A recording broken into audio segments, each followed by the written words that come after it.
I have heard that Chuang Tzu, a great Chinese mystic, was once a minister to the king.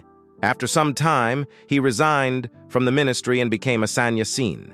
He started living in a forest under a tree. During a hunting trip, the king discovered that Chuang Tzu, his former minister, was living under a tree in the forest. The king decided to go and see him. Chuang Tzu had been minister to the king for many years, and the king knew him well. He also remembered how cultured a man he was. So the king went there. He got down from his chariot and stood near Chuang Tzu. Chuang Tzu was sitting with his legs stretched out, playing on his tambourine. He remained in the same posture with his legs stretched. This was disrespectful.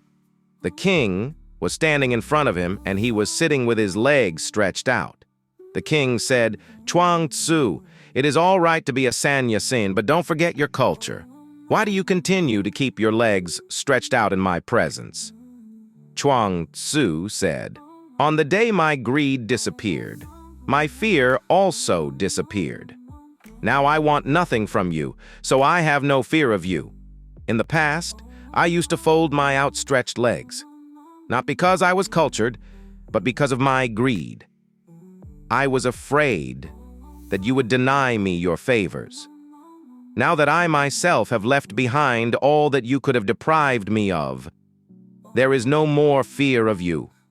You think that you are an emperor, but to me, you are the same as any person passing by on the road. Once you were an emperor for me, but that was because of my greed. I could get many things from you which were not possible to get from anyone else.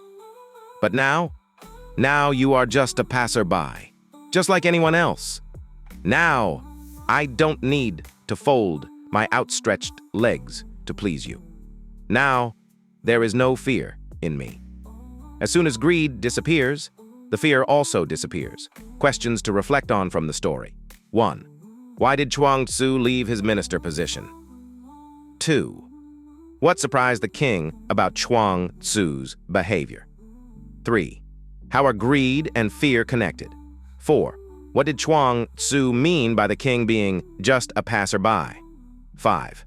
How can letting go of fears and desires improve life? 6. What attachments might you need to release for peace? I'd love to hear your thoughts.